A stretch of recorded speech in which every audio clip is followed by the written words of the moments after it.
Match দেন তো একটা। কি দিন পড়লো হুজুর বিড়ি খায়, হুজুর মেশিন নিয়ে আইছে।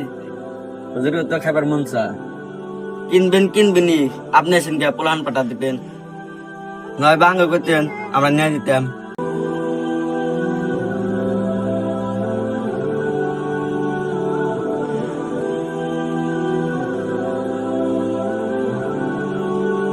ম্যাচ কোনে থুলাম সালাম ম্যাচটা দেছে বিড়ি খামু হচ্ছে ম্যাচ তো আর নেই। দোকানে যা তাহলে ম্যাচটা নিয়ে আয়। ঠিক আছে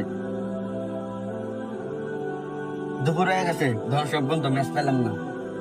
ধুর বেড়া হেই ম্যাচ দেখুন ব্যবস্থা করি। ম্যাচের ব্যবস্থা হয়ে গেছে। হ্যাঁ কোনে ও দেখ হুজুর আসতেছে। এই এমনি ম্যাচ নাই হুজুর এলে উড়াতে লাগবো বিড়ি খাতে পাবো। ও তোর মন নাই দোকান থেকে যে ম্যাচ নিল হুজুর বিড়ি খা। ও হ তাহলে হুজুর ডাক দে। ও হুজুর শোনেন। আসসালামু আলাইকুম। ওয়ালাইকুম আসসালাম।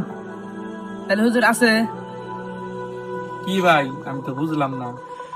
দেখ হুজুর মুখে শরম পাইতেছে। হেই আপনিও খান আমরাও খাই শর্মের গেছে আসে নাকলই খাই। আমি ঠিক বুঝলাম না আপনি কি মুখে বলতে চাইতেছেন, ভালো করে বুঝাই বলেন। হেই না বাতেন আমার নাকি ম্যাচ আছে। হ্যাঁ আছে। দেন তাহলে ম্যাচটা দেন।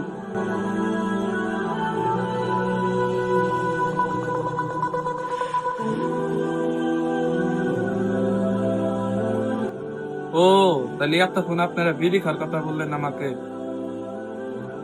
আপনি বোঝেন নাই অনেক আমি কিসের কথা কইছি। আমি তো বিড়ি সিড়ি খাই না। হুজুর অনেক আঙ্গুর বোকা পাইছেন।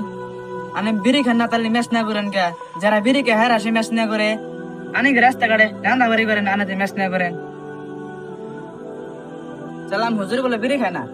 আচ্ছা মানছি আপনি বিড়ি খান না, আমার একটা কথার উত্তর দেন। আনে বিড়ি খান না আনে টান তাহলে ম্যাচ থাকবো কে চিন্নি গা। তাহলে শোনেন আমি কিসের জন্য ম্যাচ নিয়ে করি।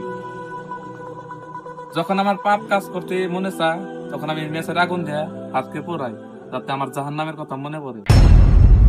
এই সমাজের মানুষ খালি হুজুরদের দোষ খোঁজে, ম্যাচ থাকলে যে মানুষ বিড়ি খায় এটা তো কোনো কথা না।